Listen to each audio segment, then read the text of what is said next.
Ассаламу алейкум рахматуллахи баракату. Урматтуу бир туугандар, урматтуу агалар жана энелер, эжелер жана карындаштар. Бүгүн биздин атеизмдин чыныгы жүзү жана андан кутулуунун жолдору боюнча экинчи сабагыбыз, экинчи жолугушубуз. Мурдагы сабакта урматтуу бир туугандар, биз бир нече моменттерди эске алып, ошол нерселерди талкуулап, ошол нерселер боюнча сүйлөгөнбүз. Эгерде кыскача кайталап кете турган болсок, урматтуу бир туугандар, биз башталганда эле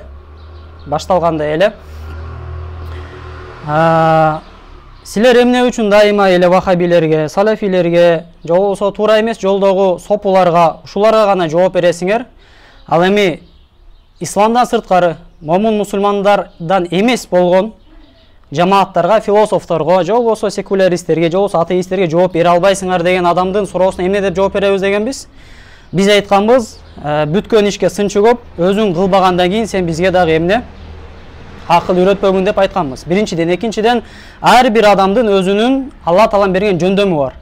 Бир адам кызматты жакшы кылат, бир адам жакшы согушат, бир адам китеп жаза алат, бир адам китеп окута алат жана башка ошого окшош. Ошондуктан эгерде Алла Таалам сага бир жөндөм берсе, сен ошол жөндөмдүн негизинде иш алып барып жатсаң, сага сендеги жок бир жөндөм, эмнеге сен ушунун негизинде кылбайсың деп туруп, башка адам бизге сын пикир айтпаш керек экендигин да айтканбыз.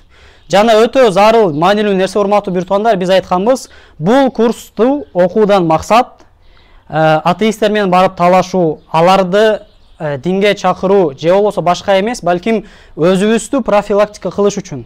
Себеби 21-кылымда баардыгыбызда доступ интернет бар, баарыбыз ар кандай маалыматтарды угабыз, ошолордун арасынан жүрөгүбүздү шектендирип, ислам динибизге болгон шектик, мындайча айтканда, жоопсуз калып калбаш үчүн биз ушул курсту эмне уюштуруп жатканбыз.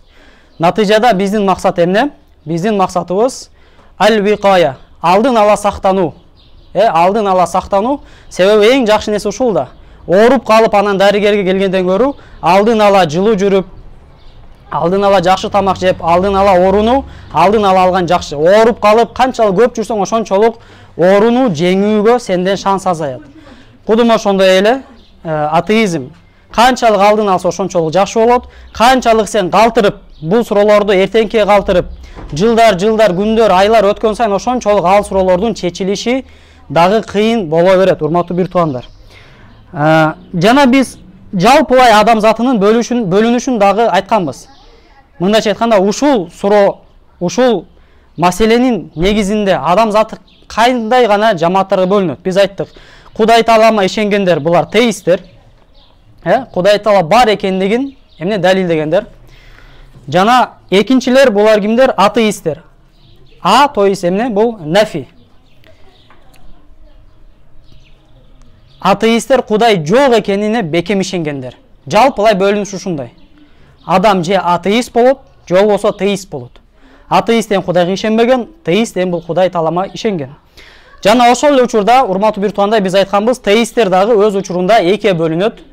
Биринчилер булар эмне? Монотеисттер. Экинчилер булар политеисттер. Монотеист ким десе, булар аль-муахидун. Кудай Тааланы жалгыз деп билгендер. Булар чыныгы монотеисттер кимдер дегенде биз айтканбыз, бул мусулмандар азыркы учурда. Себеби кээ бир диндер бар, Алла Таалабыз жалгыз дейт, Кудай Таала жалгыз дейт, бирок ошол эле учурда шерик кошушат. Мисалы христиан дини, Кудай Таала бир дейт, ошол менен биргеликте Кудай Таала 3 дейт. Биздин динибизде баарыбыз билесиздер, эң эле диндин биринчи баскычы ла илаха иллаллах, Аллахтан башка сыйынууга татыктуу зат жок. Биздин динибизде Кудай Таалам жалгыз. Чыныгы монотеисттер, муахидундар, булар эмне? Мусулмандар. Экинчи жамаат булар политеисттер. Политеисттер ким десе, урматтуу бир туугандар, булар бир нече Кудайга ишенгендер. Мындайча айтканда, 2 же андан көп. 2 Кудайга ишене, 3пү, 4пү, 5пү, миллион Кудайга ишенсе дагы бирден көп Кудайга ишенген бардыгы политеисттерге кирет. Булар азыркы учурда многобожник деп коет, же болбосо язычник деп коет. Мына пайгамбарыбыз саллаллаху алейхи вассалам даватын баштаганга чейинки арабтардын акыбалы ушулар. Биз билебиз, Меккеде канчалаган толтура сыйына турган, таштар турган, сыйынчу санамдар турган, айкелдер турган, элдер ошолорго барып сыйынган. Мындайча айтканда, алар бир нече Кудайга сыйынган. Азыр дагы алар бар, ким бир нече Кудайга сыйынса, алар политеистке кирет. Эми жалпылай бөлүнүш ушундай, урматтуу бир туугандар, бирок мындан сырткары дагы эмне бөлүнүүлөр бар. мындайча айтканда биз эң зарылдарын айтып кеткенбиз. Мисалы итсиз деп айттык. Итсизм деген жамааты булар кимдер? Булар христиандар айткан Кудайга да ишенбейт, мусулмандар айткан Аллахка да ишенбейт, Будда сыйынган ташка да сыйынбайт, же болбосо уйга да сыйынбайт. Бирок алар бир нерсе бар деп ишенет. Өзүңүздөр билесиздер, англис тилинде it's деген сөзү ошол сөздөн келип чыгат. Что-то такое. Есть что-то такое, какая-то сила дегендер бар го. Бир ушундай бир күч бар, ушул аламды башкарган, мен аны билбейм, бирок ал бар дегендер. Бул дагы өтө күчтүү күч менен азыр күч алып кетип аткан мазхабтардын бирөөсү. Европада күч алып жаткандардын бирөөсү ушулар, итсистер, урматтуу биртугандар. Жана биз айтканбыз, итсистер менен мусулмандардын карама-каршылыгы толтура. Себеби мусулмандар бир гана Кудай Таалага бир нерсе деп ишенбестен, балким Алла Тааланы таныганда, Алла Таала ушундай зат, ушундай бир сыфаттар менен сыпатталынган деп туруп биз далилдин негизинде айтабыз. Далилдеп да беребиз, Алла Тааланын кудрет сыфаты бар экендигин, Алла Тааланын калоо заты бар, калоо деген сыфаты бар экенин, Алла Таала тирүү экендигин, үй бүлөсү жок экендигин, баласы жок экендигин жана башка моменттерди биз эмне далилдин негизинде мусулмандар ишенет. Ошонун негизинде эгерде мусулмандардын арасында кимде ким мен бир нерсеге ишенем, бирок ал Кудай эмес, ал Аллах эмес, же ал христиандар айткан Кудай эмес, бирок ал ким экенин билбейм, кандай сыфаттары бар экенин да билбейм десе, ал урматтуу биртугандар автоматически динден чыгат. Мындайча айтканда, итсистер исламга каршы, исламдын теологиясына каршы урматтуу биртугандар. Өзүңүздөр билесиздер, аль-куфру милла вахида деп коет. Капырлык, динсиздиктин баардыгы бир дин депчи. Бир адашуу мындайча айтканда. Мусулмандан сырткары баардыгы бул негизи динсиздер. Ал атеист болсун, итсист болсун, агностик болсун, же башка болсун, философ болсун, алар баардыгы эмне? Динден сырткары. Урматтуу биртугандар. Жана төртүнчү биздин тайпабыз, биз айтып кеткен бул эмне? Агностиктер. Эгерде итсистер боюнча дагы бир нерсени айтып кетейин, итсистер булар арабча шейие деп коет. Шей деген арабча сөздөн. Бир нерсе деген сөздөн. Ал эми агностиктер, булар араб тилинде алла адрия деп акыйда китептеринен келет. Ла адри деген билбейм деген. Ла адрия, билбейм деген. Агностиктер урматтуу биртугандар кимдер десе, биз мурда сабакта айттык, агностиктер алар ушундай адамдар, алар Кудай бар же жок экендигин билбейт, айта албайт, ал жөнүндө өкүм бере албайт. Бирок аларды айырмалап турган нерсе эмнеде? Алар айтат: мен Кудай бар же жок экендигин биле албайм дейт. Кудай барбы же жокпу, мен аны далилдей албайм. Менде кол астымдагы инструменттер, кол астымдагы Алла Таала, мындайча айтканда, кол астымдагы нерселер аркылуу мен Алла Таала бар же жок экендигин биле албайм дейт. Урматтуу биртугандар. Булар агностиктер. Мусулмандар менен кандай мусулман теологиясы менен, ислам теологиясы менен каршыбы же каршы эмеспи десек, албетте булардыкы да каршы деп айтканбыз. Себеби мусулмандарда кандай? Бардык алымдар бележима, бардыгы бир үн менен айтат, мусулман адам эмне? Ушул дүйнөнү аркылуу жана башка далилдер аркылуу карап туруп Алла Тааланы сөзсүз билиш зарыл дейт. Имам Дардир айткандай: "Ва ваджибун шаран алал мукаллафи ма'рифатуллахи алии фa'рифи" дейт. Эң эле биринчи важип, парз болгон нерсе мусулман адам баласына Алла Тааланы таанып билүү. Таанып билүүдөн ислам дини башталат. Урматтуу биртугандар. Ошонун негизинде биз айтабыз, агностиктер дагы, итсистер дагы, атеисттер дагы булар эмне? Ислам теологиясына каршы. Урматтуу биртугандар. Эми урматтуу биртугандар, бүгүнкү сабакты эгерде айта турган болсок, бүгүнкү сабак кечеги сабактын уландысы болот. Себеби биз эмне үчүн атеизм өтө күч менен өнүгүп жатат, ошол жөнүндө сөз кылып баштаганбыз. Эгерде эстесеңиздер, урматтуу биртугандар. Бирок жаңы сабакты айтуудан максат мен силерге бир окуя айтып берейин, урматтуу биртугандар. Күндөрдүн бир күнү, бул мындай бир тамашалуу окуя да болушу мүмкүн. Күндөрдүн бир күнү Европада бир ак, допустим, Джеймс дейли атын. Ак, европеец, американец машинеси менен кетип атат, бир чөлдө эмне машинеси бузулуп токтоп калат. Ал адам машина токсо эч ким токтобойт. Жолдун боюнда эч ким токтобойт. Анан бир эле мусулман токтойт, сакалчам. Сакалчам мусулман токтоп туруп айтат: "Эй, менден ушундай машинем токтоп калды, эмне кылайын?" дегенде, макул деп жардам берип, үйүнө чейин машинасын тарттырып барып, Джеймстин үйүнөчү жардам берип, эч бир акы албастан, эч бир взамен эчтеке талап кылбастан кызмат кылып, абдушы кызмат кылып туруп үйүнө алып барып жеткизип коет. Ал Джеймс ушундай адам болуп, мусулмандардын баардыгын жаман көрөт. Алчы негизинен кичинекейинен баштап мусулмандар булар жаман адамдар деп чоңойгон киши болот. Анан ал таң калат, кантип эле бул мусулман мага ушундай бир жакшылык кылды деп туруп, чын жүрөктөн эрип кетип айтат. Теге мусулман жигиткечи айтат. Я думал, дейт. Ал айтат. Я думал, что все бородатые это террористы, дейт. Бул сөздү уккан теге мусулман жигити күлүп туруп ал буга мынтип жооп берет. Күлүп туруп, ничего страшного, дейт. Я тоже, когда был маленьким, думал, что все китайцы каратисты, дейт. Ошол сыңар эле, урматтуу бир туугандар. Кээ бир адамдар философторду жана атеисттерди укмуш бир чоң ойчул, башкача бир негизде сүйлөгөн, башкача бир илимдерге жетишкен, элдин алды, элдин мыктысы, элдин эң умный деп ушул нерсени түшүнөт да, урматтуу бир туугандар. Биз айтабыз, жок, бул андай такыр андай эмес. Эмне үчүн элдер мынтип ойлойт? Себеби мындай карасаң, атеисттерди коргоп, атеизмдин фикрасын, мнение атеиста коргоп чыккан атеисттер көбүнчөсү там Гарвардда сабак берген, Кембриджде сабак берген, Европанын мен-минден университеттерине, Германиянын мен-минден университеттеринде сабак берген эмне профессорлор, устаздар болуп чыгат да. Ошонун негизинде биз байкуштар мусулмандар же мусулманчылыкты жакшы түшүнбөйбүз, же атеизмди жакшы түшүнбөйбүз. Булар деген бир акылдуу, билимдүү адамдар, ошол себептен бир атеизмге жетип атат окшойт деген бир каалайбызбы, ушундай бир ой келип кетет. Кедечи, урматтуу бир туугандар. Ушул нерсени четке кагып, урматтуу бир туугандар, биз эмне дедик? Мурдагы сабакта айттык. Атеизмге кирүүдөн эмне үчүн атеисттер атеизм өнүгүп жатат? Эмне үчүн атеисттер атеизмге кирип жатат? Же болбосо эмне үчүн мусулмандар мусулманчылыктан чыгып жатат деген суроого эмне деп айтканбыз? Жахлул муслим би исламихи ва жахлул мулхид би илхадихи. Мусулман адам исламчылыктан чыгып жатканы себеби исламды түшүнбөстүктөн чыгып жатат. Ал байкуш ойлойт, чындап эле биздин динибиз акылга, паам парасатка дал келбейт окшойт депчи. Жана ошол эле учурда атеист адам эмне үчүн атеизм кирип жатат десе, себеби ал ойлойт, могу атеизм деген бул алдыга сүйрөгөн, бул диндер аркага тартат, ал эми атеизм алдыга түртөт деп ойлонуп ошондой түшүнгөндүктөн гана эмне атеизмге кирип жаткандыктан болуп жатат, урматтуу бир туугандар. Бирок чыныгы жүзүн ачуу максатында ушул курсту да койгонбуз. Ошондуктан аталышынан эле өзүңүздөр көрүп турасыздар. Бул курстун аталышы эле өзү үчүн сам за себя мындайча айтканда айтып жатат. Эмне? Атеизмдин чыныгы жүзү жана андан кутулуунун жолдору депчи. Эми урматтуу бир туугандар, атеизмдин чыныгы жүзү эмне дей турган болсок, атеизм калп эле булар айта беришет. Сенин свободаң каякта? Сенин каалооң каякта? Где твоя воля, где твоя свобода депчи.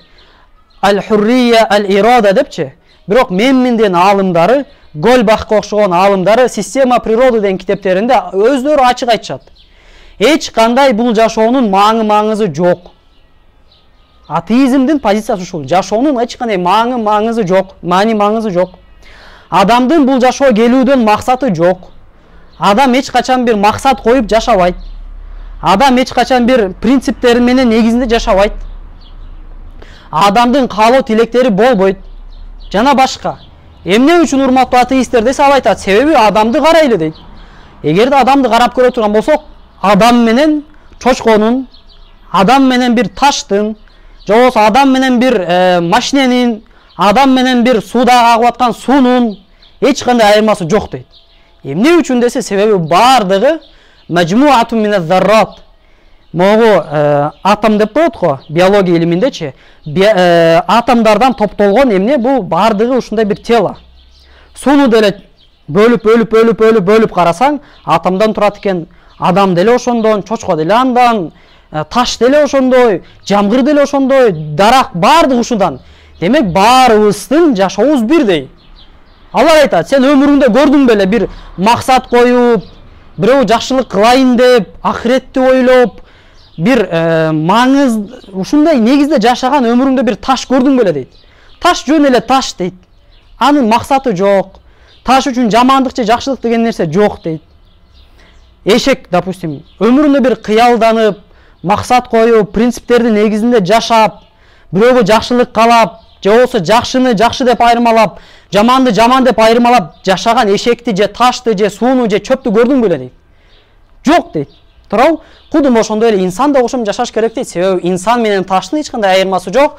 Экөө бир эле нерседен турат. Majmu'atu zarrat, эмне комплекс атомов деп алар ушундай негизинде, ушунун негизинде бизге айтышат. Ошондуктан урматтуу биртон ар дайым булар интернеттен тарката беришет. Сен деген динден чык, түркөйлүктөн чык, түшүнүксүз бир ой пикирлерден чык деп. Жок. Албетте башка диндер түркөйлүк. Албетте башка диндерде түшүнүксүздүк, албетте башка диндерде акыл парасатка келишпеген жерлер, албетте.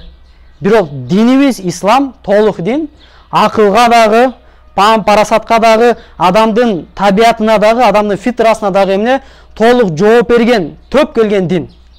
Ушул нерсени түшүнбөй момун мусулмандар исламдан чыгып эмне куфурга ал-иязу билла баарыбыз Алла таалам сактасын мындан куфурга кирип жатышат. Урматтуу бир туугандар. Ошондуктан бул курстан максаты ушундай кээ бирки занавестерди ачып кетүү. Кээ бирки занавестерди. Булардын толтура китептери бар. Булардын толтура макалалары бар. Булардын статьялары бар. Буларды окуш керек. Чын-чынында булардын атеизми эмненин негизинде курулат. Ошону түшүнгөндөн кийин булардын чыныгы жүзүн биз эмне, урматтуу бир туугандар, түшүнө алабыз. Мисалы, урматтуу бир туугандар,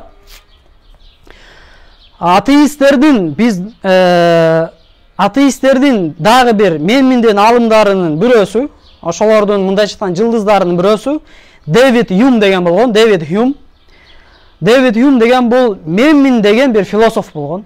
80 жыл урматтуу бир туугандар атеизмдин талабын талашып келген эмне философ. Ондогон китептери бар.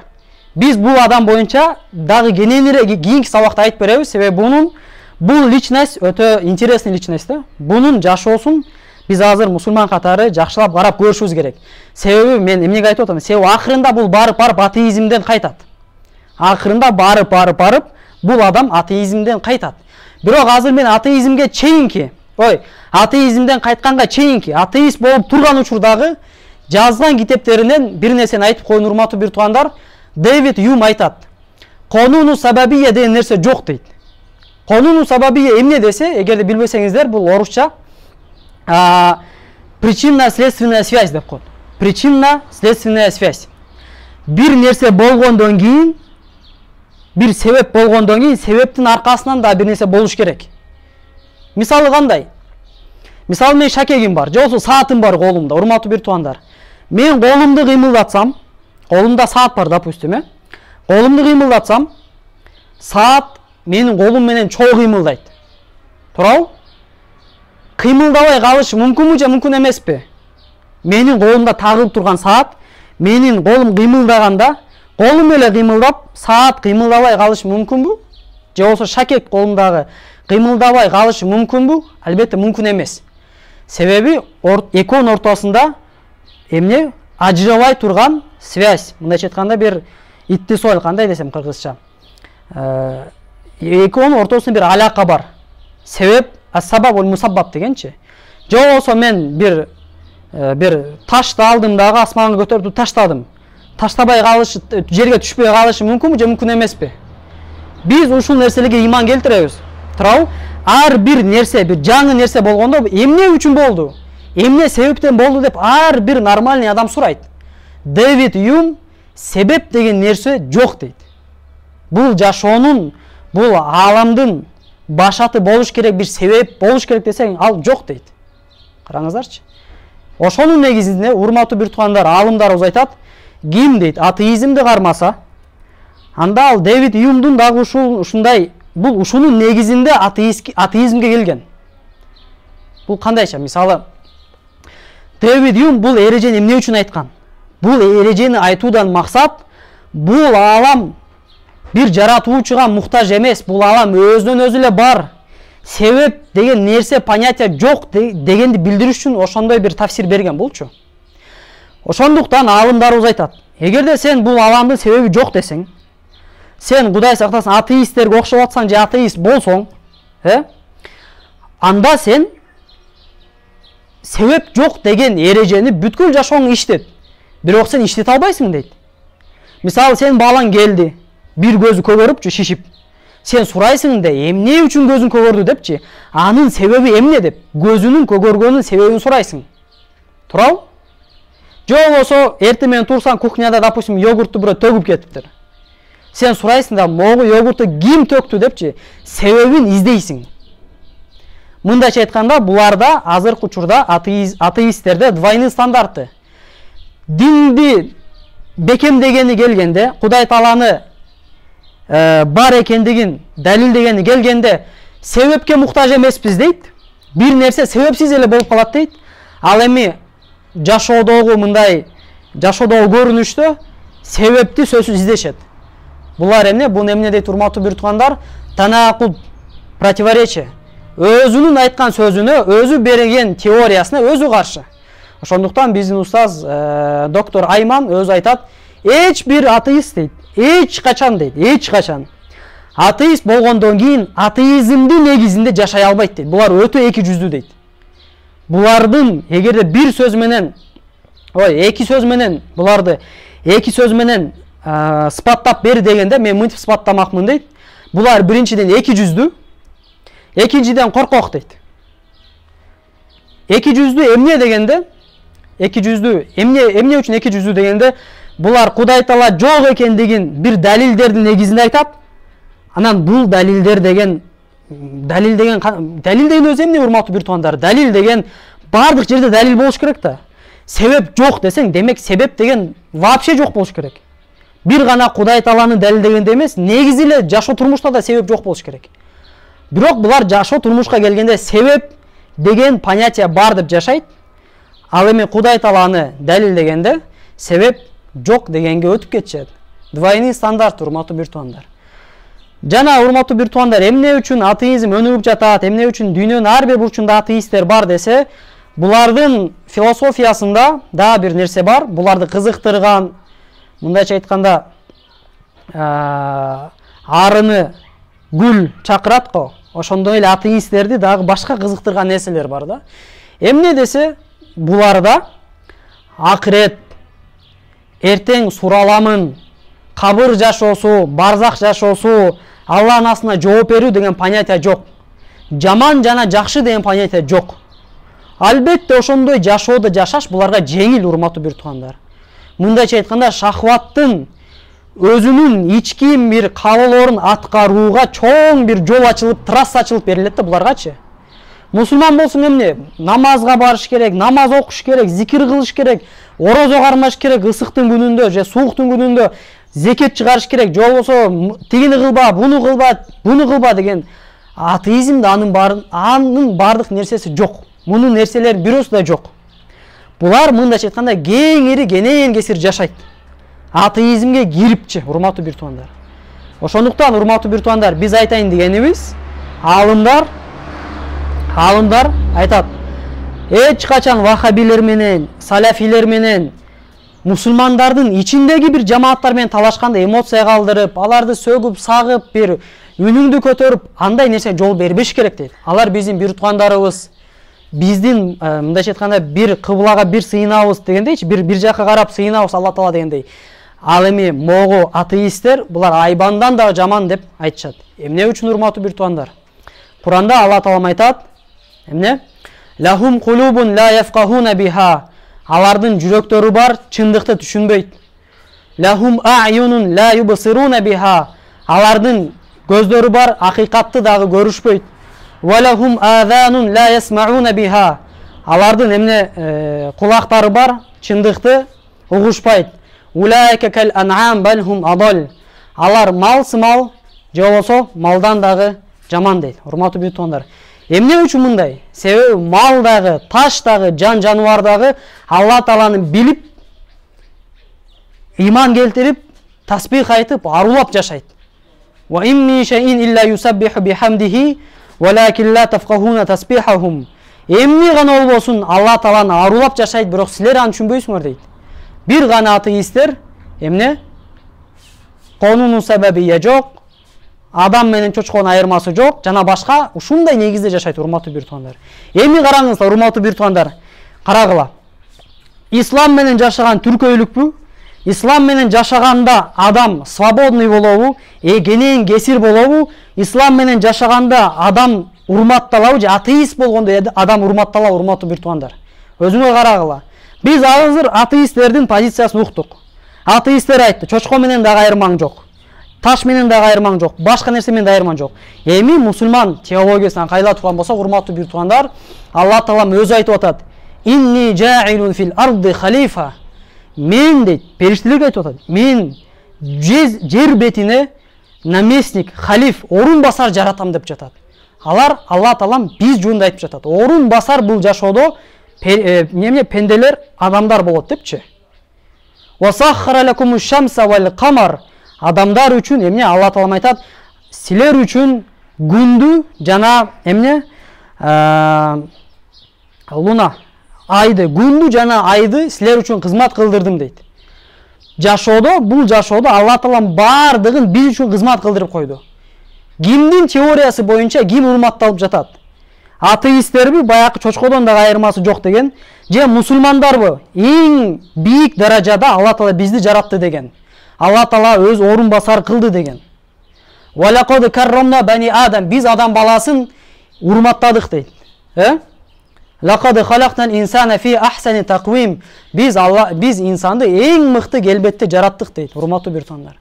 Ошондуктан исламды түшүнбөгөн адамдар ушундай провокацияга алдырып, демек чындап эле аялдар хиджаб кийсе укуктары жоюлуп атат, анан булар деген дагы эмне деп, биз бул жөнүндө да иншалла кийинки курстарда иншалла кылабыз. Кенен айтып беребиз. Бирок жалпылай позиция ушундай, урматтуу бир туугандар. Ислам гана адамдын оюн, адамды эң бийик даражага койгон. Калгандар анчалык эмес. Ал эми атеисттер адам менен чочконун, же болбосо бир чычкандын, же болбосо бир иттин, же болбосо бир мышыктан айырмалабай койгон, урматтуу бир туугандар. Ошондуктан баягы окуяда айткандай, я тоже, когда был маленький, думал, что все китайцы каратисты дегендей болбой, урматтуу бир туугандар. Биз дагы атеисттерди, же болбосо философторду көргөндө эмне, булар бир байкуштар деп эле кабыл алышыбыз керек. Ал Оксфордто сабак берсе, же болбосо бир Кембриджде сабак берсе, ал күчтүү биолог болгон үчүн берип атат. Күчтүү бир историк болгон үчүн берип атат, күчтүү маркетолог болгон үчүн берип атат. Бирок никаким образом атеист болгон себептен эмес. Себеби атеисттер бардыгы жалганчылар, двуличныйлар, эки жүздүүлөр, жалганчылар жана коркоктор. Урматтуу бир туугандар.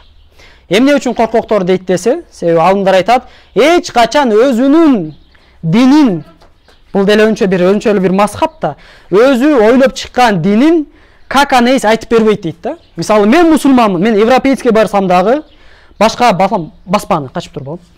Башка бирөөгө барсам дагы, мен айтам. Ислам дини мындай. Ислам дининин өкүмүн айтып жатканда эч бир өкүмүн айткан уя албаймын. Себеби бул Алла Таалам исламды бергенде адамдын табиятына төп келерлик кылып туруп берген. Эч бир өкүмдү айтканда уя албайм. Эч бир жерде айтканда жашырбайм. Себеби эң мыкты деңгээлде Алла Таалам ислам динин түшүргөн. Адамдын табиятына дал келчүдөй кылып түшүргөн. Ал эми атеисттер эч качан как она есть по факту өзүнүн атеизмин айтып бере албайт. Кантип айтат? Бизде себеп деген понятие жок. Бизде деген адамдын укугу жок, бизде деген адамдын калоосу жок, бизде деген адам менен чочконун айырмасы жок, бизде деген адамдын принциптери болбойт, адамдын максаты болбойт. Бизде мунун баарын айтпайт алчы. Айтпаган үчүн алымдар айтат, булардын баардыгы коркок депчи. Урматтуу бир туугандар, ушул мусулман менен атеисттин, урматтуу бир туугандар, айырмасы. Урматтуу бир туугандар.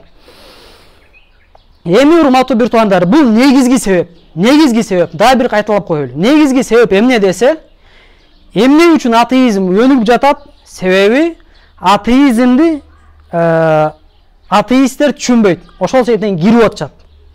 Биз ойлобой эле атеисттер түнү күн ойлонуп, түнү менен уктабай ойлонуп, анан арги менен машвара кылып, анан кийин атеист болду деп жок. Булар деген жөн эле мынтип эле. Биз айттык го, эмне буларды чакырат? Жаман жакшы деген понятие жок дейт. Силер өзүңүздөр ойлогула, эми ушул атеизмди түшүнгөндөн кийин адам атеизмге киргиси келеби? Өзүңүздөр карап көрүңүздөр. Элестет, сен кире турган динде, бул динде жаман жакшы деген понятие жок. Мисалы мен мусулманчылыкта жашайм жана жашагым келет. Себеби мен билем. Менин жанымдагы адамдар менден эмес, закондон эмес. Мен билбей калышым мүмкүн, законда билбей калышым мүмкүн. Бирок Алла Таалам эч качан билбей калбайт. Алла Таалам дайым билет. Ошонун негизинде жашаган адамдар менен жашайм депчи. Ал эми атеизмге кире турган болсоң, атеизмдеги адамдар үчүн жаман, жакшы, святой, не святой деген эч бир понятие жок. Сен ошондой адамдар менен бир үйдө жашагың келеби? Сен ошондой адамдар менен кошуна болгуң келеби? Же сен ошондой бир мамлекетте жашагың келеби, урматтуу бир туугандар? Албетте жок. Бирок эмне үчүн биз аларды бир укмуш, бир акылдуу, укмуш бир адамдардын бир алды деп элестетебиз, мен аны билбеймин. Албетте эмне үчүн? Себеби биз өзүбүз атеизм жөнүндө түшүнбөйбүз биринчиден, экинчиден ислам жөнүндө өзүбүз дагы түшүнбөйбүз, урматтуу бир туугандар. Бул ошондо биринчи себеп болду, урматтуу бир туугандар. Биринчи себеп ушул. Экинчи себеп эмне үчүн атеизм катуу өнүгүп жатат? Экинчиси бул өзүбүз бул нерсеге повод берип жатабыз. Каким образом, урматтуу бир туугандар? Сен өзүң, допустим, базарда иштейсиң. Же болбосо сен цехте иштейсиң. Же болбосо балким сен такси айдайсың, балким сен маршрутка айдайсың, балким сен жогорку кеңеште иштейсиң. Мен айтайын дегеним, сенин бир акыйда жаатында чоң илимдериң жок. Балким сен даже медресени бүттүң, бирок медресени бүтсөң деле акыйдан чачып калбайсың да, туурабы? Мисалы, могу жерде азыр көбүнчө медресени бүткөн устазалар жана устаздар отурат. Сиздер өзүңүздөр билесиздер, ар бир адам балил инсану аля нафсихи басир, ар бир адам өзүн жакшыраак билет. Туурабы? Баарын билген себептен бияка келип отурган жокпуз да, туурабы? Мындайча айтканда, медресени бүтүп койсок эле акыйданын баардык суроолорун чачып калган жокпуз. Бирок абалыбыз ошондой болсо дагы, кандай абал? Өзүбүз акыйдадан слабыйбыз. Атеизм жөнүндө, ушундай бир моменттер жөнүндө суроолорго жооп билбейбиз. Туурабы? Канааттандыралдык жооп билбейбиз. Бирок ошону менен биргеликте, урматтуу бир туугандар, биз эмне кылабыз? Биз повод берип атабыз. Каким образом? Күнүгө жатып алып, YouTube'дан угабыз, Google'дан окуйбуз, Telegram'дан каналдар бар, атеизм жөнүндө, жана башка ушундай бир каналдар бар. Жөн эле өзүбүздүн иманыбызды бир мындай опасностька коюп жатабыз да. Иманыбызды сакташтын ордуна даяр эмес эле бир согушка кетип аткан аскер сымалсың да. Эмне кыласың аны көрүп? Сен өзүң бир ушул жаатта жакшы илимиң жок болсо, эмне кыласың аны чукуп? Орустарда бир жакшы сөз бар, урматтуу бир туугандар. Не трогай проблему, пока она не трогает тебя дейт. Бир проблеманы тийишпе, ал сени тийише электе депчи.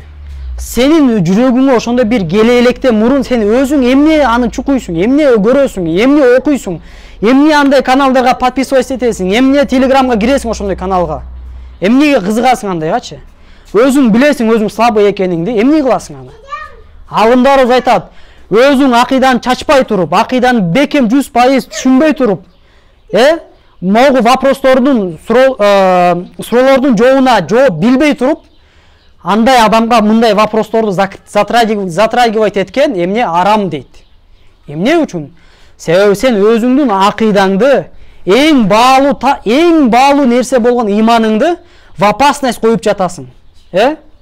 Шек жана шубхаларга берип жатасың. Ал эми биз айтканбыз, урматтуу бир туугандар, бул шек жана шубхадан өтө опасный, бул вирус сымал, урматтуу бир туугандар.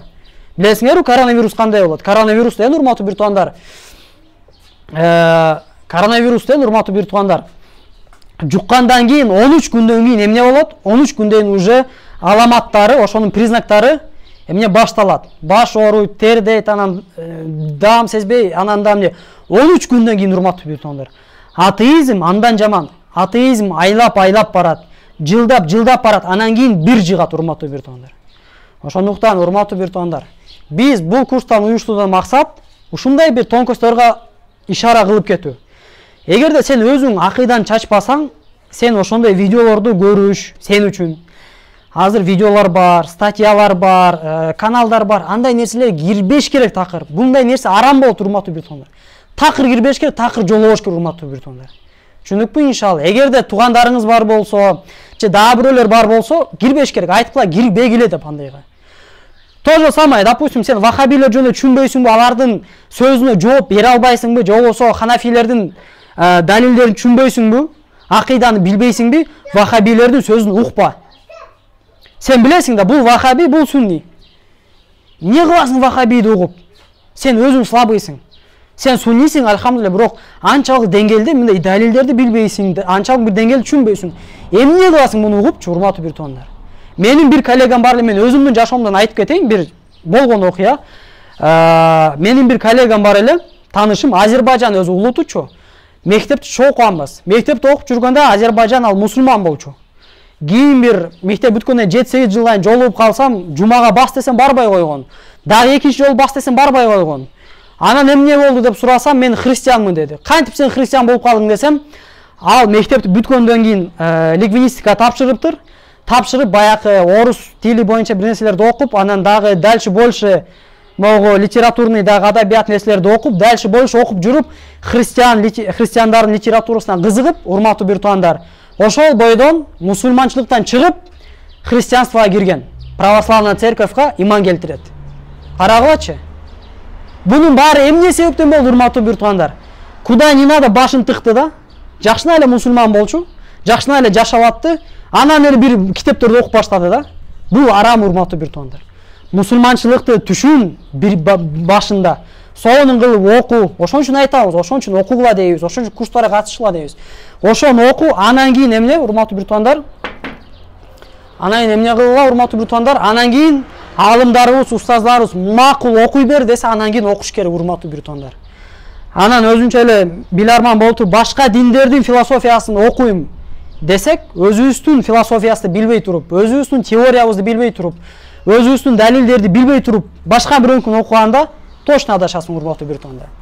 Бул экинчи, урматтуу бир туугандар. Экинчи момент ушул. Өзүбүз колдон келбеген жумушту баштайбыз дагы, анан көтөрө албай калып, анан белибиз сынат. Иманыбыз слабый, анан эмне ошол атеисттер жөнүндө чукуйбуз, анан кийин акырында атеист болуп калабыз. Кудай сактасын, урматтуу бир туугандар, бул нерсеге эч качан жакындабаңыздар. Вообще буну көрүш арам болот, урматтуу бир туугандар. Бул экинчи себеп, урматтуу бир туугандар. Бул эмне өзүбүз кылган болобуз, урматтуу бир туугандар. Үчүнчүсү, урматтуу бир туугандар, үчүнчүсү эмне десе? Үчүнчүсү, урматтуу бир туугандар, үчүнчү себеп, эмне үчүн атеизм өнүгүп жатат, эмне үчүн анча-мынча мусулмандар атеизмге кирип жатат, эмне үчүн кээ-биркилер исламдан чыгып жатат десе, урматтуу бир туугандар, себеби аалымдарыбыз, молдокелерибиз эмне? Бул нерсе кайдыгер карап койгону. Кайдыгер, ихмал, таштап койгон. Түшүнөсүздарбы? Таштап койгондо проблеманын баары башталды, урматтуу бир туугандар. Молдолор таштап койгон себептен, бул нерсеге көңүл бурбагандык себептен, баякы жүрөгүндө суроосу барлар, эч кимден кайрылып бир сурап жооп таба албагандар жүрүп, айлар өтүп, жылдар өтүп, динден чыгып жатат. Аларга жоопту ким бериш керек, урматтуу бир туугандар? Алардын жообун албетте молдокелер бериш керек эле. Албетте мен айткан жокмун, ар бир молдо прям ушундай атеизмди чачыш керек депчи. Себеби биз айтканбыз. Ар бир адам жөндөмү өзүнчө. Кээ бир молдолор жакшы талашат, диспуттарга барыш керек алар. Кээ биркилер китеп жакшы жазат, алар китепканада отуруп китеп жазсын. Кээ биркилер кызмат жакшы кылат, кызмат кылышсын. Кээ биркилер баян сон айтат, алар баян айтышсын, кээде минбардан түшпөйчү. Ар бир адам жакшы жагы менен динге талантын 100% талантын биз өзүбүздүн талантыбыз болсо акча тапкан жумшайбыз го. Кудум ошондой эле өзүбүздүн талантыбыз бар болсо динге да кызмат кылганды үйрөнүшүбүз керек. Бирок албетте, урматтуу бир туугандар, арабызда каалайбызбы, каалабайбызбы, акыйданы баш аяк Адан баштап яга чейин түшүнгөн дагы алымдар болуш керек, урматтуу бир туугандар. Bunday dengelde alımlar boluş, bul emne fardu kifaya. Farz kifaya urmatu bir tondur. Özünüzдөр bilesizdir. Farz kifaya degen emne? Egerde bir koomdo, je bolsa bir jerde, bir oblast deyli, je bolsa bir şаар deybiz bi, je bir айыл deybiz bi. Айтор bir жергиликтүү коомдо арасында bir акыйданы терең түшүнгөн адам болбосо, баардыгы күнөөгө батат. Эмне үчүн? Себеби булар повод берип койду шайтанга. Атеисттерге повод берип жатат. Бизди азгырсаңар, биз слабыйбыз, биз даярбыз силерге азгырылып кеткенге депчи. А мусулман андай кылбаш керек. Мусулман деген даяр туруш керек ар бир нерсегечи. Ошондуктан урматтуу бир туугандар, аалымдарыбыз, молдокелерибиз өздөрү бул нерсени бир аз ихмал кылгандыктан, кайдыгер карагандыктан ушул нерсе болуп жатат. Эми молдо дегенде өзүңүздөр билесиздер, албетте медреседе окуган адамдар, дамналар, устаздар бул нерсени түшүнөт. Молдолор өз ара ичинде мындай бир молдо деген ар жаапты ар кандай. Мисалы кандай, кантип түшүндүрсөм? Специалист по толкователю Корана болот, муфассир деп коет. Специалист по толкованию хадиса, мухаддис, специалист по арабскому языку, допустим, лугави. Жана башка ушинтип молдолорубузда бөлүнөт. Себеби азыркы заманда бир эле мындай бир энциклопедия молдолорубуз жок. Абу Ханифа рахимахуллах ошо бардык вопросторго, бардык суроолорго жооп бере турганчы. Арабызда бирөө фихтен күчтүү, бирөө акыйдадан күчтүү, бирөө тасаввуфтан күчтүү, бирөө усулдан күчтүү, бирөө мантыктан күчтүү, бирөө хадистен күчтүү, ушундай урматтуу бир туугандар. Ушулардын арасында сөзсүз молдолордун арасында эмне болуш керек? Акыйдадан дагы күчтүү болуш керек. Буну биз түшүнөбүз, урматтуу бир туугандар. Ал эми жөнөкөй калк түшүнбөйт. Түшүнбөгөндүктөн урматтуу бир туугандар, алар эмне кылат? Допустим, жашоодон эле алайлы. Бир жөнөкөй бир адам Эшмат дейли, допустим. Эшмат. Ал өз алына карабастан бир YouTube'дагы ар бир каналдарга кошулуп алды, кирип алды, ошол жердеги нерселерди көрүп алды, жүрөгүндө шек шубка толуп калды. Кандай бул депчи? Балким Алла Таала калп айтты деген. Бул деле акыйдага тиешелүү маселе да. Туурабы? Ким билет, балким Алла Таала калп айтты деген. Ким билет, пайгамбарыбыз балким чын пайгамбар эмес, Куран ойлоп чыккан, а мен күнүгө чарчап эле намаз окуп атам депчи. Ким билет, Алла Таала реально барбы же жокпу деген. Туурабы?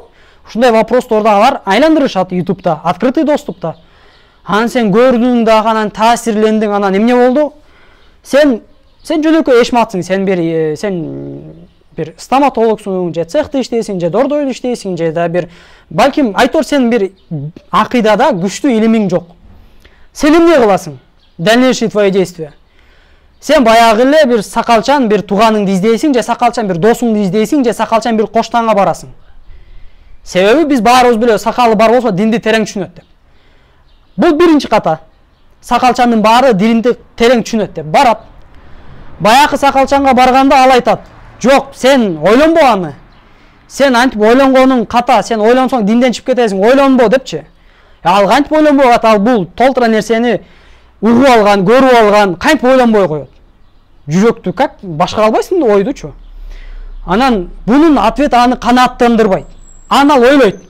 Бул карагыла. Ойлонбо деген өзү туура эмес. Ал ойлонобу, ойлонбойбу, бул жүрөккө тиешелүү нерсе. Жүрөккө тиешелүү нерсени контролдош кыйын, урматтуу бир туугандар. Ал ойлонбо деп айтпаш керек. Анын максаты эмне, урматтуу бир туугандар? Бул ката кылды. Бул эмне кылыш керек эле? Бул акыйданы түшүнгөн. Азыр Кыргызстанда отурган, акыйдадан бекем болгон алымдарыбызга алып барып жолуктуруш керек. Дамыла, саламу алейкум, муна менин кошунам, же бир тууганым, же иним, же агам, же укам, же ким деп туруп тааныштырып, ушунда мындай суроолор пайда болуп жатат. Мен билбейм деп ачык айтыш керек алчы. Анан билген киши ойлойт, жок, ойлонбо деп койсоң, анда анын жүрөгүндө бир аз вопрос пайда болот да. Кантип ойлонбойм дегенчи? Себеби сен сурооң пайда болуп келсең, анан сурооңо жооп чыкпаса, эмне кылат ал? Жүрөгүндө чоң бир эмне? Знак вопроса калып кетет. А баягы видеолордо, бул көрүп аткан YouTube'дагы видеолордо блогерлер өздөрү эле айтат. Ушул суроого бир дагы мусулман жооп бере албайт деп. Жооп бере албайт, себеби бул это не истина дейт. Бул чындык эмес. Эч ким суроого жооп таба албайт деп айтат. Анан эмне кылат? Анан чото баягы айткан блогер туура окшойт деп туруп жүрөгүндө калып кетет. Кийин дагы бирөөдөн сурайт, ал дагы жооп бере албайт, тигиге барат. Анан бул жерде эки ката, урматтуу бир туугандар. Биринчиден, бул Эшматта ката бар. Эмне ката? Ар бир эле сакалы бар адамды укмуш бир молдо, укмуш бир акыйда бардык любой вопроско, любой суроого жооп бере ала турган молдо деп элестетет. Жок. Динибизде көптөгөн сфералар бар. илимдер толтура, 100дөн ашык, 1000ден ашкан жаат илим бар. Хадис илимин ичинде эле 100дөгөн тармактары кетет. Акыйда ичинде да 100дөгөн тармактары кетет. Тафсир ичинде да 100дөгөн тармактары кетет. Түшүнүп атасыздарбы? Бул адам аны түшүнбөйт. Бул ойлойт, мен азыр келсем, любой мага суроо мен суроо берем, суроо берсем жооп алам. Эгерде жооп бере албаса, демек бул дин туура эмес, бул ката деп эмне? Ошондой настрой менен келет. Настрой менен келгенде чындап эле ал адамдан туура жооп таппайт. Башкадан сурайт, башкасы да туура жооп бербейт. Мен айтайын деген урматтуу бир туугандар, кыргызда мындай сөз бар, бөдөнө сойсо дагы эмне дейт? Касапчы сойсун дейт. Кичинекей момент болсо дагы алып келиш керек. Эмне үчүн алып келиш керек, урматтуу бир туугандар? Эмне үчүн алып келиш керек десе, урматтуу бир туугандар, биздин алымдар айтат. Адамдар менен ислам динин дават кылганда 4 жол бар дейт. 4 түрлүү адам бар дейт. Экөөсү мусулман дейт. Экөөсү капыр дейт. Эки мусулман ким десе, дининде бекем турган мусулман. Дининде бекем турган мусулман. Экинчи мусулман ким десе, дининен шектенип баштаган мусулман. Дининде бекем турган мусулман менен башкача сүйлөшүш керек, урматтуу туугандар. Дининен шектенип жаткан мусулман башкача сүйлөшүш керек. Биз азыр айтабыз, кантип сүйлөшөт. Үчүнчү, төртүнчү. Экөө деп атпайбызбы? Эки мусулман, эки капыр. Капыр, биринчи капыр. Капырлыгына бекем ишенген капыр. Төртүнчүсү, капырлыгынан шектенип баштаган капыр. Бул 4 адам, 4өнүн тең жолу башка. Ушул нерсени аныктайт. Акыйдан түшүнгөн адам келет го, келгенде сүйлөшөт, маек кылат. Эмне болду? Сен өзү кимсиң? Сен мусулман, биринчи мусулман эмеспи? Мусулмансың, алхамдулилля, намаз окуйсуңбу? Эгерде жок, мен намаз окучумун, анан окубай баштадым, анан зекет да бербей баштадым, анан ушундай болуп атам десе, анда билет, бул намазынан шектенип, дининен шектенип баштаган мусулман экен. Буну менен башка жол менен сүйлөшөм депчи. Себеби карагыла, биздин алымдар айтат. Дининде бекем турган мусулман, эгерде ошондой суроолор менен келсе дейт, алымдарыбыз айтат. Эгерде дининде бекем турган мусулман жөн эле келди. Дамыла, мен намаз окуйм. Мен эгерде аял киши болсо, мен хиджабым менен жүрөм. Бирок ушундай суроолор болуп атат, мен эмне кылам деп келсе, алымдар айтат. Жок, эже же болбосо жок, байке, сиз бул жөнүндө ойлонбоңуз. Сиз андан көрү могу сүрөнү мынча жол окуңуз, же болбосо Ясинди мынча жол угуңуз, же болбосо моно зикирди мынча жол кылыңыз, аны ойлонбоңуз деп коет. Себеби бул дининде бекем турган мусулман. Алымдар тажрыйбада айтат, ушундай кылыш менен жеңилирээк болот дейт. Эмне үчүн сразу эле акыйда теманы ачып, Дэвид Юм мындай деген, анан Гольбах мындай деген, анан Эммануэль Кант мынткен, анан тиги мынткен, анан бул мынткен деп, аны эмне ачасың? Бул дининде бекем эле, пока что просто у него некоторые вопросы. Ошондой суроолор любой адамда келет. Келгендиктен, жок, аны ойлонбоңуз деп койгон жеңилирээк, жакшыраак. Себеби мындай нерсеге ага пайда берет, урматтуу бир туугандар. Эгерде бардык темаларды ачып койдуң, атеисттер мындай дейт, анан биз мусулмандар мындай деп жооп беребиз. Анан ал мынтсе, анан биз мынага монтип жооп беребиз десең, ал ашыкча информацияны угуп алып, башы жарылып, принтери ысып, үйгө барып, дагы интернеттен чукуп, дагы ар кайсы источниктерден окуп, дагы неметип, анан точно иманынан эме шектенип баштайт. Себеби сен ага керек эмес жаңы информацияны кошуп берип салдың. Түшүнүп атасыздарбы? Ошондуктан эгерде иманында бекем турган мусулман болсо, ему незачем дейт. Аны акыйда маселелерди айтпастан, сен бул вопросторду ойлонбо деп коюш керек дейт. Караңыздарчы. Себеби дейт, урматтуу туугандар, мутакаллим, акыйданы билген адам бул дарыгер сымал дейт. Дарыгер, мисалы, бир аз эле ооруп келди да, бирөөчү. Бирөө, допустим, жаз мезгилинде неме болот го, мондай бир ихсас деп коет арабча. Аллергия болгондо, аллергия болуп баштаганда ошол аллергияны дарылай турган эле дары берет да турабы? Же ракты өлтүрө турган дары береби? Албетте, рак оорусу башка, аллергия башка. Аллергияны дарылайын деп туруп, ракты өлтүрө турган дары бербейт. Оорусу канча болсо, ошончолук деңгээлде эле дары берет. Турабы? Себеби ашырып ийсе дозасын. Эгерде ашырып ийе турган болсо, анда адамга эмне 2 эсе 3 эсе зыян болуп кетиши мүмкүн. Кудум ошондой эле акыйдада урматтуу бир туугандар.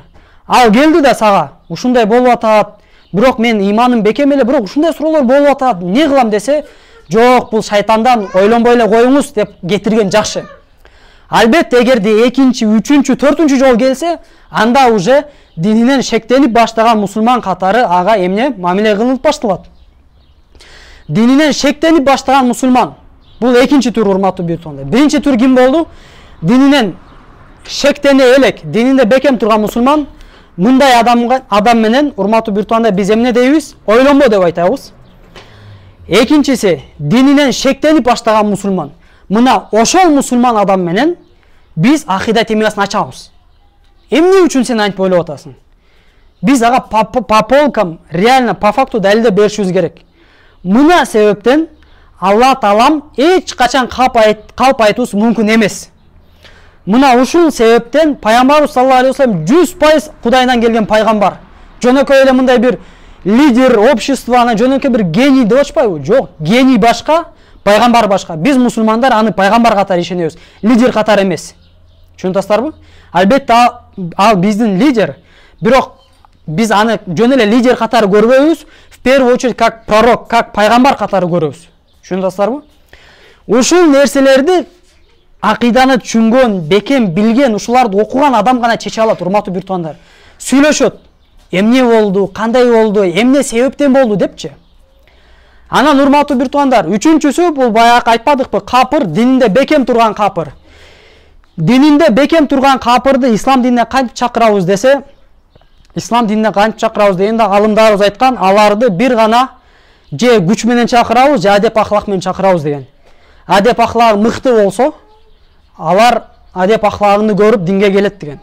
Же болсо күч бар болсо дейт, илгерки мурда замандарда мусулман өлкө, мусулман эмес өлкөнү басып алып туруп, мусулмандын негизинде башкарган. Түшүнүп Азыр эми андай жок. Мындайча айтканда, дининде бекем болгон капырды же кылыч менен, же адеп ахлак менен динге чакырабыз деген. Ана мындай далилдерди алып келсең, андайлар тажрыйба боюнча эмне укпайт деген. Ал эми төртүнчүсү урматтуу бир туугандар, дининен шектенип баштаган капыр. Мисалы болот да келет, христиандар келет, атеисттер келет. Мен ушундай болуп атам, мен шектенип баштадым, мен мусулмандардын да динин көрөйүн деп атам десе, ошондо көргөзүш керек. Адеп ахлакты да көргөзүш керек. Анан эң негизги ошол акыйда бабында ачыш керек. Акыйда маселелери ошол жерде да ачылат, урматтуу бир туугандар. Мындайча айтканда, по факту, по полочкам мусулман адам, акыйданы түшүнгөн мутакаллим адам далилдеп берет. Мына себептен мусулмандар айткан Алла Таала чыныгы Кудай ушул себептен депчи. 100% эч ким инкар кыла албай турган эмне далилдерди алып келип, эмне капырды динге чакырат. Карагыла, ошондо кыскача айтып турган болсок, 4 түрлүү адам дининен шектенген мусулман адам менен акыйданын негизине сүйлөшүлөт. Дининен шектенбей турган, дининде бекем турган мусулман менен жөн эле ойлонбой эле коюңуз. Көп ал нерсени чукубаңыз деп кетиребиз. Дининде бекем турган капырды же кылыч менен же адеп ахлак менен чакырабыз динге. Ал эми төртүнчүсү дининен шектенип баштаган капыр, аны дагы биз эмне бир тараптан адеп ахлак болсо, экинчи тараптан бул эң негизгиси акыйданын негизинде биз эмне чакырабыз дейт, урматтуу бир туугандар. Ошол менен урматтуу бир туугандар, биздин экинчи сабагыбыз айыктады. Кимдер жок болгон болсо, же ким полностью уккан эмес болсо, анда биздин YouTube каналга ушул сабак жүктөлөт, кайталап көрсөңүздөр болот. Ва ахиру дa'вана алхамдулиллахи роббил аламин.